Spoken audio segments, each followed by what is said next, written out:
Hi friends, ఈరోజు మహాశివరాత్రి పర్వదిన సందర్భంగా మేము ఒక స్పెషల్ టెంపుల్కి వెళుతున్నాం.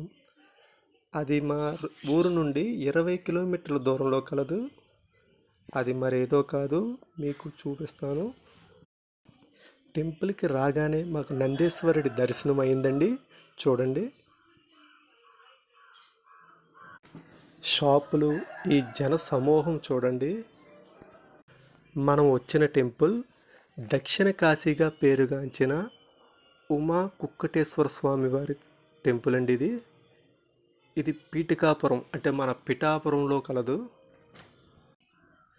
అలాగే ఇక్కడ శక్తిపీఠాలలో పురోహితిక అమ్మవారి దేవాలయం కూడా ఉంటుందండి. ఇక్కడ ఈరోజు మహాశివరాత్రి సందర్భంగా ఈ జన సమూహం చూడండి ఒకసారి.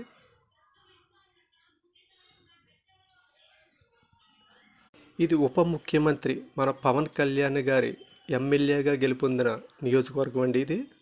దీనిని చాలా డెవలప్ చేశారు ఈయన. ఇప్పుడు మనం గుడి లోపలికి వెళదాం. ఇక్కడ జనసందోహం చూడండి. ఇది మన ఉప ముఖ్యమంత్రి ఎమ్మెల్యే పవన్ కళ్యాణ్ గారు ఈ పిఠాపురం నుంచే పోటీ చేయడం జరిగినది. వాళ్ళు ఎంతో ఈ గుడిని అభివృద్ధి చేయడం కూడా జరిగినది. ఇప్పుడు మనం గుడి లోపలికి వెళదాం. ఇదేనండి పాదగయ అంటారు ఈ కోనేరుని.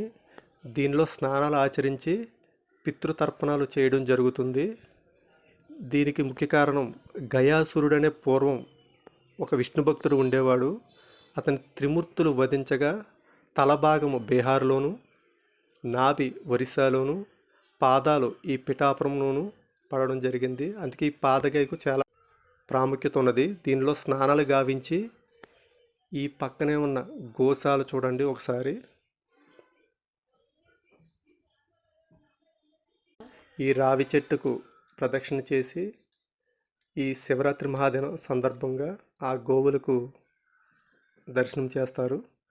ఈ జన సందోహంను చూడండి. ఈరోజు మహాశివరాత్రి సందర్భంగా ఈ గోమాతకు అందరూ అరటిపళ్ళు ఇవ్వడం జరుగుతుంది.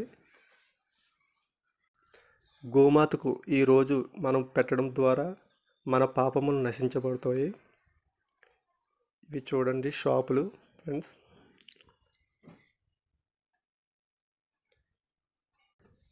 అందరికీ మహాశివరాత్రి శుభాకాంక్షలు. Thanks to watching. More videos available.